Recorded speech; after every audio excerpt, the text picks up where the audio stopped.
I first now want to introduce our first speaker, and that is Gillian Kasirye, Dr. Gillian Kasirye. So please go ahead.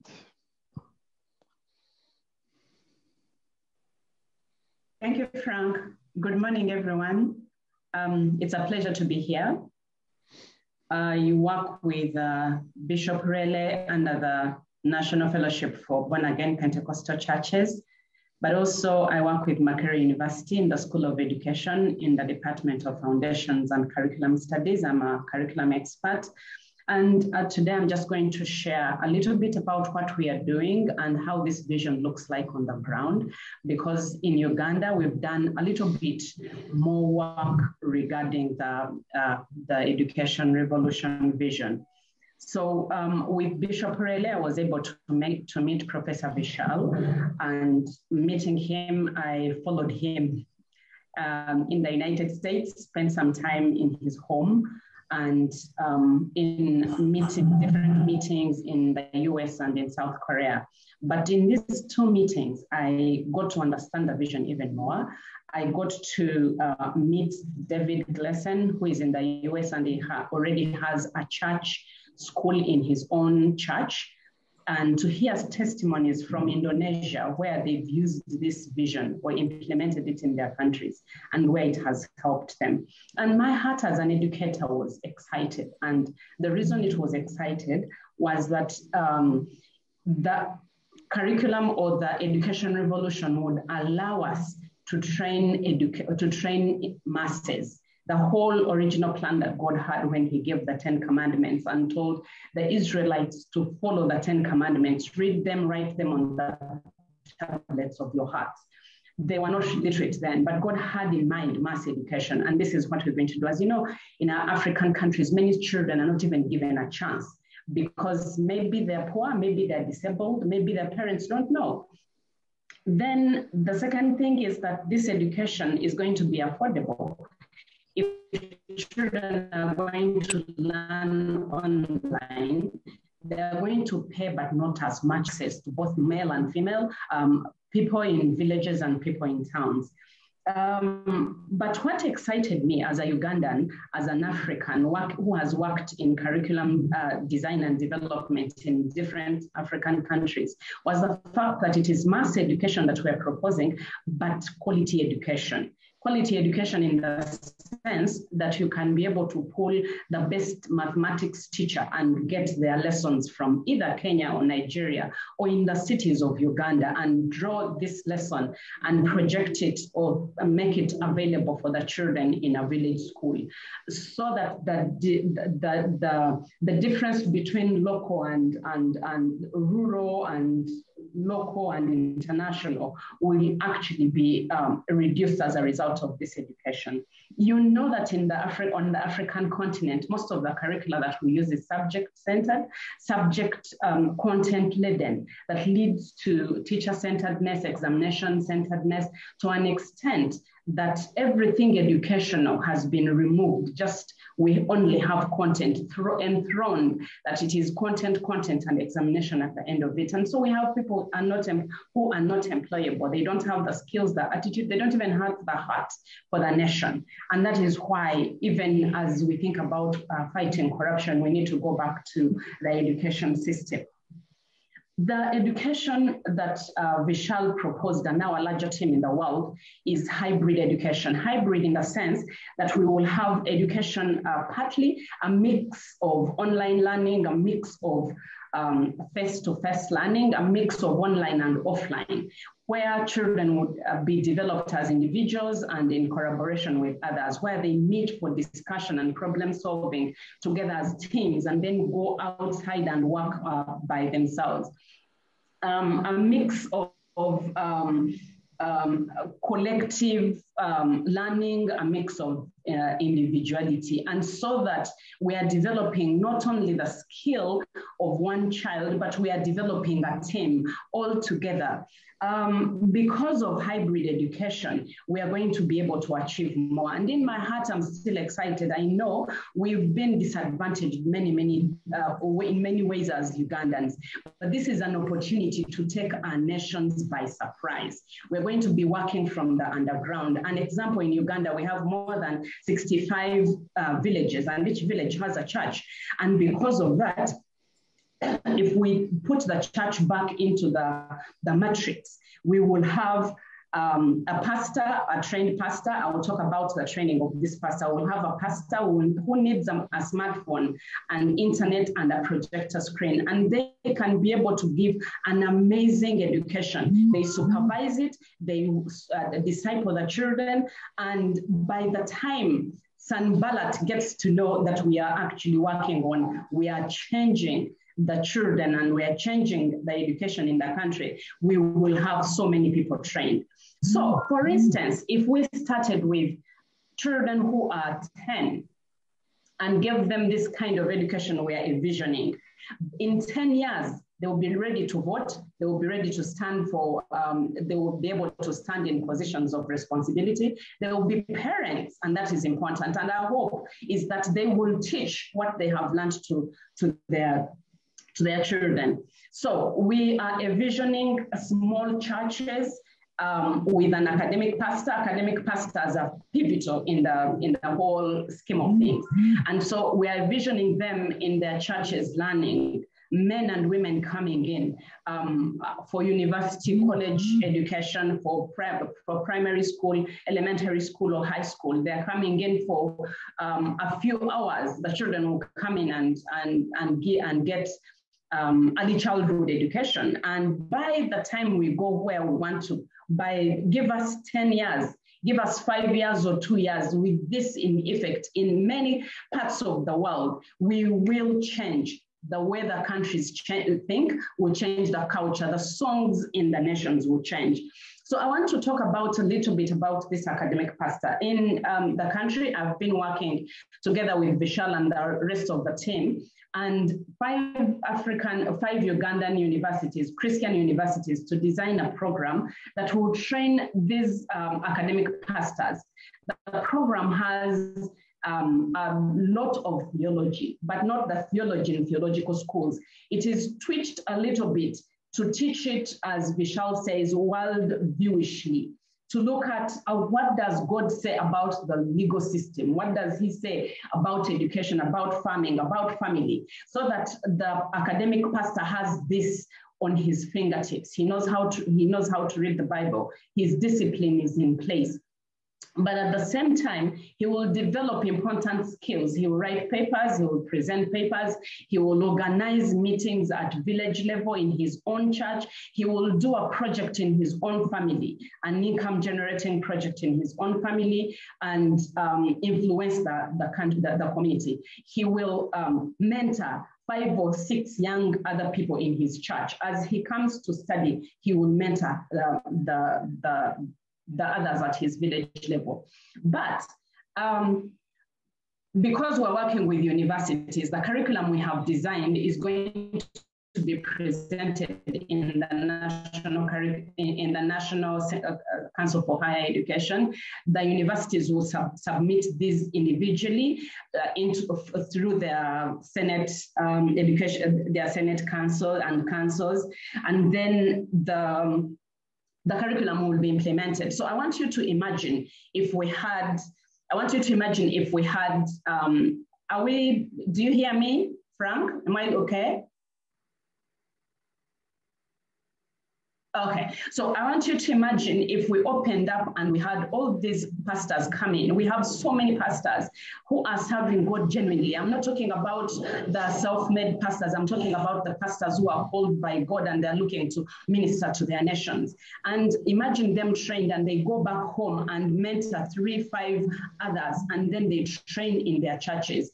They will have some time at the university. At the beginning, they will have like a boot camp to create the discipline. Wake up early, keep your time, read your Bible, do this and do this, so that when they go back home, they can be able to learn. The vision is that a pastor will have a preloaded tablet where he will have all the materials he needs.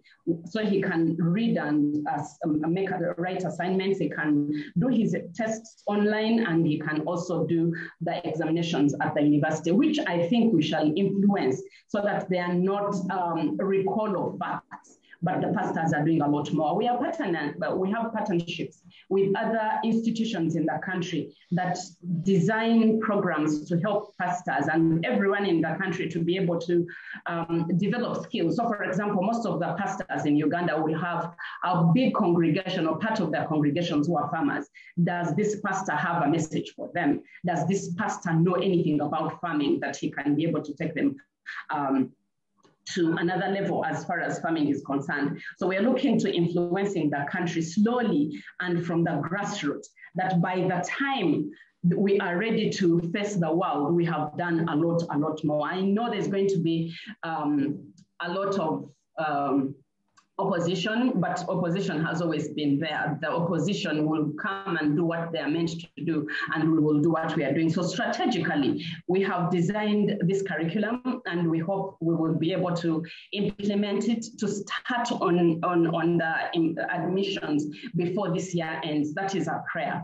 We've been working with theologians so far. We have not had an opportunity to work with other people. So the theologians have put together a program, but we are now calling upon curriculum designers, experts in assessment, experts in educational technology, experts in designing online content, that we can be able together to look at this curriculum and package it in a way that it will make education sense. That when these pastors come and they encounter this content and the people and the online materials that we're going to put together, we will change them. We change them, they change the people they interact with at the community level, they change their families, and we will be able to go far as countries, as nations. I believe this is our chance for Africa, an opportunity for us to do what politicians will not be able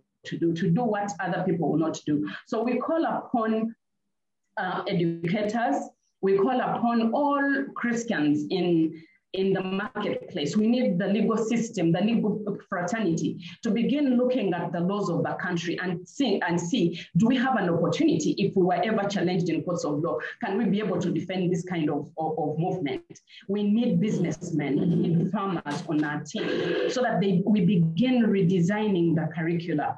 The doctors, the engineers, the teachers, can we look at what is available and begin changing it and putting it under the lens of the biblical principles?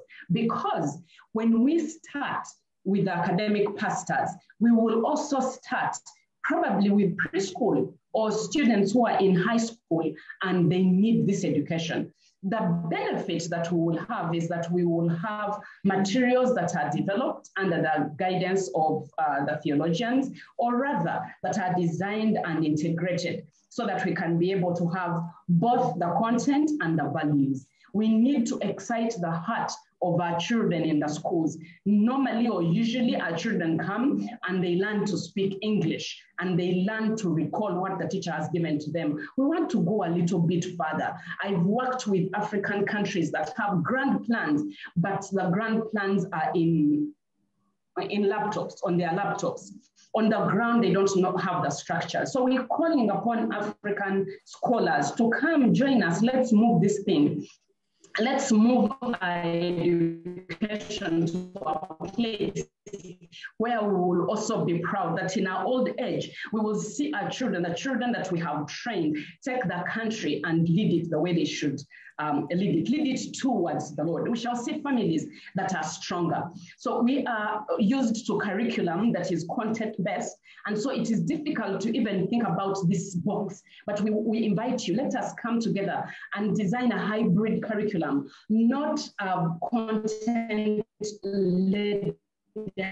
curriculum, pick what we need so that our children can be able to learn, transform under the care of an academic pastor. Academic pastor being pivotal is because their heart is for Christ. Is because they will not only supervise, they will not only organize sports activities and debates and community events, they will not only liaise the church with education institutions and examination institutions, but they will also disciple the child, that the child will have discipleship, will have mentorship, will have love, that the pastor, academic pastor, together with his mentees, can be able to manage. They will manage, like Vishal said yesterday, as homeschooling mothers or homeschooling fathers, whose role is more facilitator or supervisory to ensure that the right things are being done, that the church, people will come to the church. I'm excited to think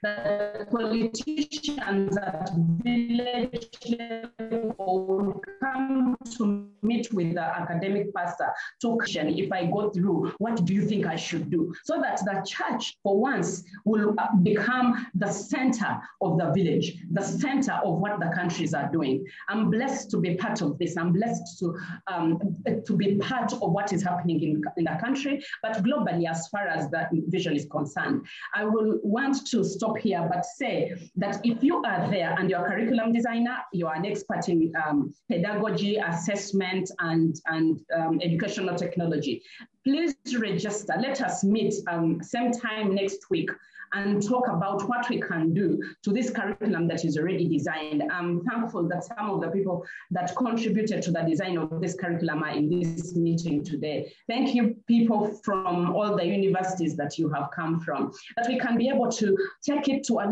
little make it more tech savvy, make it more relevant. We have been receiving the best curriculum we are offering in the country, a curriculum from abroad, from the Western countries. Let's make our own. Let's do it in the way that we know how. We have an opportunity. Usually, governments have a ceiling. They have their people who design curriculum. God knows whom they consult. And when we are designing or changing, we usually bring Europeans, we bring Americans to come and support us, but we are here. We have the skill, we have the heart, we have the desire to be able to see this country change, to be able to see Africa change, to be able to see children in school, whether they have money or not, that they can be able to be given an opportunity. Jesus Christ will be looking for those children. Jesus Christ will be looking for us and asking us, what are you doing? And as I close, I'm asking you, all professionals that are on this line, what are you doing? Come, let's join together, join our expertise. The Lord has trained us in amazing universities, in amazing places, has given us a lot of experience. Let's put it together and take this vision forward. May the Lord bless you. Thank you so much, Gillian.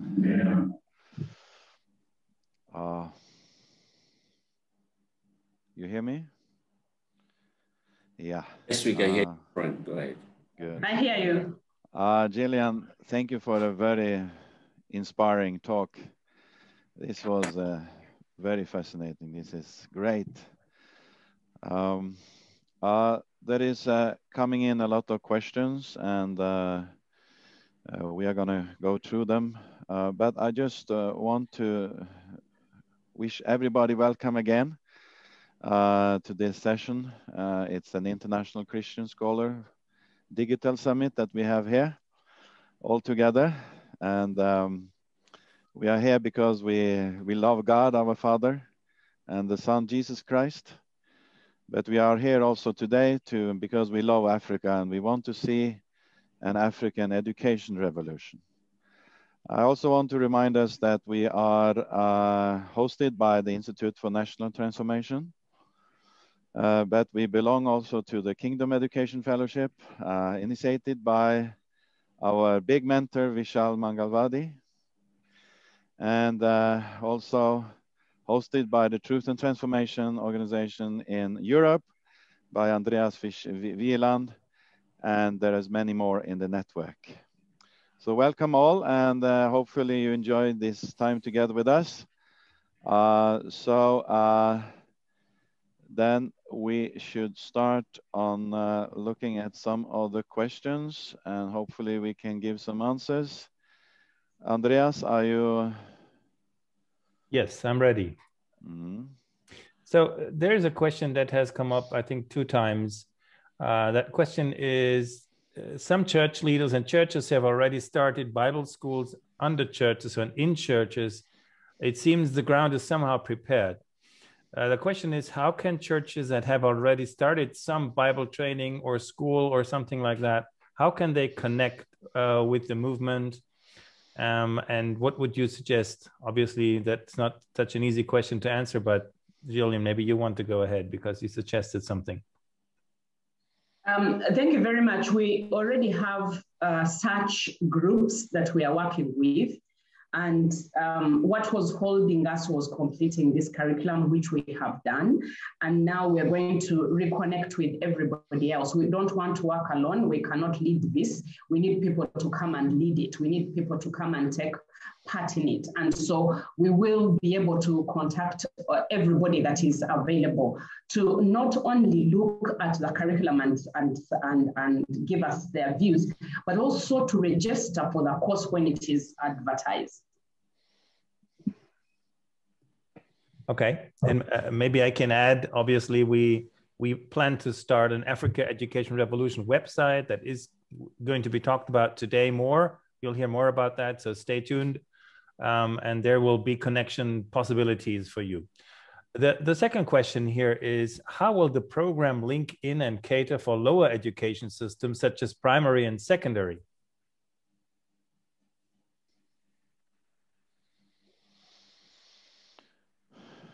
Hello? She repeat, I think. Could you hear? Do you hear me? Was I muted or did you not hear? Yes, I hear you.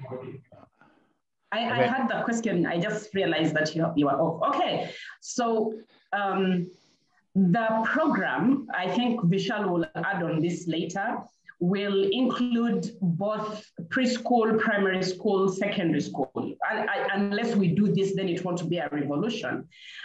In countries, especially in Uganda that I'm more familiar with, you can be able to train wherever you train, but you come and do one examination offered by the government so that you are recognized. And so the plan is that we will be preparing both materials for high school, for college, for elementary school and for preschool. And that's why we're calling upon all Ugandans that have the skill. Come, let's craft this together. Thank you, Gillian. Obviously, even beyond Uganda, of course. Yes, yes. Sorry. I love your heart for your country. That's great. This is a concrete question because you mentioned it in your talk. Let's call together next week. So someone asks, how does someone join the meeting next week? So how do we get in connection? We're going to use the same way in which we reached you, and we have your email addresses. We're going to share. So what I will ask is that you let us know, give us your email and indicate that you want to be in a meeting next week so that we can be able to connect with you. And if you have others, let them know so that we can be able to connect with many more people on the continent to be able to look at this curriculum for academic pastors. They're so important. So we need to train them really carefully and train them well. Yeah, actually, as you have signed up for the for this Zoom call, you had to register through an email address. So there is an email address here. You don't have to send everyone. You don't have to send the email address here.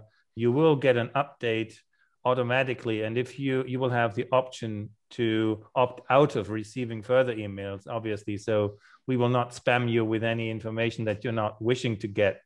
But for now, after this meeting is over, we will give you some information how the follow-up can happen, and then you can decide whether you want to opt in or opt out to stay in connection with this. There's another question. Yes. Yeah. Andreas, I see a question that I would really love to respond to. Yeah. Someone is asking how the revolution is going to be different from what other Christian universities are offering, and he's giving examples of universities in Nigeria. Yeah. And I would want to say that I've had an opportunity to be in some of these universities personally in Nigeria and to speak with the educators there and to realize that they are Christian universities because the owners are Christian and because they have a fellowship at the end of the day, but their content is as humanistic as in any other program. I met with vice chancellors in some of these universities mentioned here, and their concern was, if we make it biblical, where will we get the money? People will not come to the universities.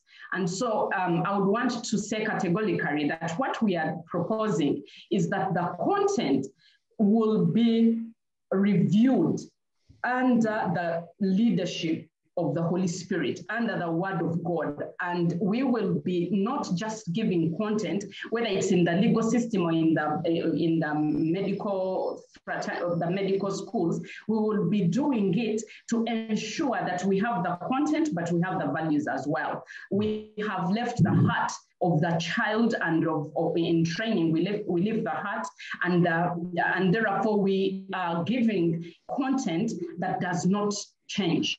No wonder we are not getting any inventions. We're not making anything new because our hearts are sealed as far as education is concerned.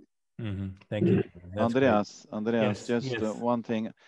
Could we just hear the voice of Vishal since he is here with us, please? Thank you. First, about the children, primary school, elementary school. If a pastor is to play the role of church school dad, he's an academic pastor, we want him to be a graduate. So this bachelor's in applied theology will give him the authority. He would be an adjunct. The school that he opens in the church would be part of an accredited school.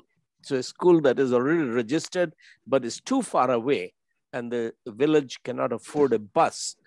You have the problem in many countries that there are good schools, even if they're teaching secular worldview rather than biblical worldview, but what they are doing very well, but they cost a lot, so the poor cannot go there. Government offers free education, but the quality is so poor because of corruption and lack of supervision, etc.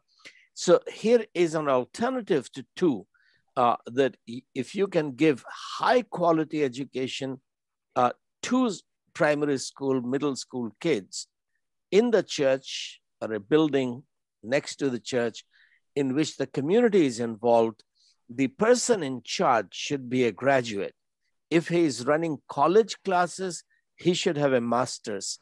So the purpose of starting with bachelor's and master's is so that they would decide whether they want to begin with a school or they want to begin with a college. And likewise, in order to get into a bachelor's program, many pastors need an accredited high school diploma. So we have to take the next step of preparing a high school curriculum, and that we should begin within the next week or two to bring a team together that creates the curriculum, and then see which governments, how can we get it approved by the governments. So these are a pastor who has already pastored for 10 years. He's married, he has children, he cannot go to school. He has to be able to study at home. And it is simply unfair if the government would not allow him to get a very well-designed high school diploma. So yes, school education is very much on the agenda, but we cannot begin with children. In order to teach children, you have to first train adults. Yeah. Fantastic. Yeah. We have another question that is probably very interesting for Gillian too. I'll just read it. Are you considering other human and material resources and communities owned by Christians that can be used for this program? Focus is much on pastors and most are males. Do you consider that most of the people in teaching are females and not the pastors, but maybe pastors' wives? Thank you for that question.